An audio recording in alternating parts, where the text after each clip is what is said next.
Hey, welcome back to Brighter Rays. We're looking at this week a study on Matthew chapter 4, and we're looking at it's part of a bigger study about spiritual warfare. First we looked at Job, and then we started looking at Matthew here, the temptation of Jesus.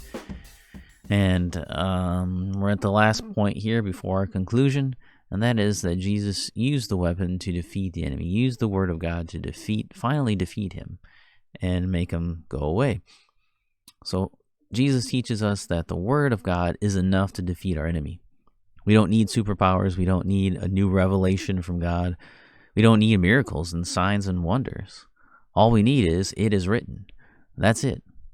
For the word of God is living and active, sharper than any two-edged sword, piercing to the division of soul and of spirit, of joints and of marrow, discerning the thoughts and intentions of the heart. When Jesus wielded the sword, Satan could not stand. But even discern the thoughts and intentions of Satan. Doesn't matter whether it's human or angelic creature, the word of God has the same effect. Jesus has given us his sword, and now we're to use it. We're to pick it up.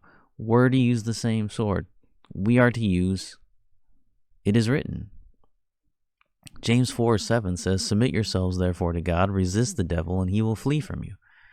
We don't need to go around binding Satan or reciting some mystical incantation. We resist the devil with the word of God on our lips. That's what we do.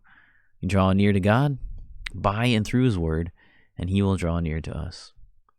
We're to cleanse our hands by the washing of water with the word. We are purified by the word that Jesus has spoken to us. Every word of God proves true. It's Proverbs 35, every word. And so that's it. We don't need to do all these hoops to jump through and all these magical, mystical things that people come up with. We got the word of God. It's just that we don't trust it. That's the problem. We're not trusting in the word of God. If we trust in the word of God, we would know what was going on. So that's the end of our study this week.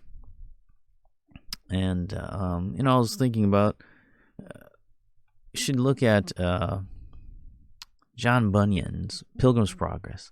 There's the fight between Abaddon and Christian. And he does a really good job at summing that up. So if you've not read Pilgrim's Progress, go look at that. This will be our conclusion. Read that section, look it up. It's on the internet. You can look up, go to that section, that chapter where Christian fights Abaddon.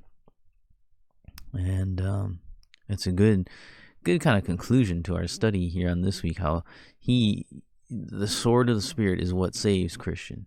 Nothing else. He's being beaten down, but when he touches the sword, he comes back and is able to chase Satan away. It's just by the word of God. That's it.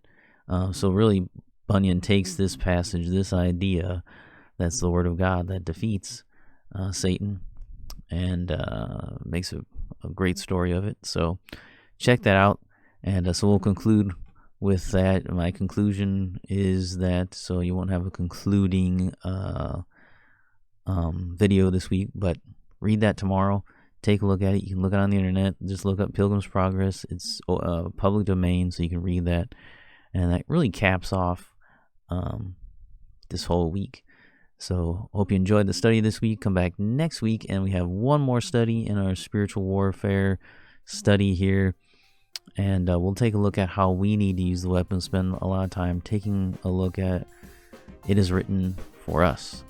And hope you come back next time for that.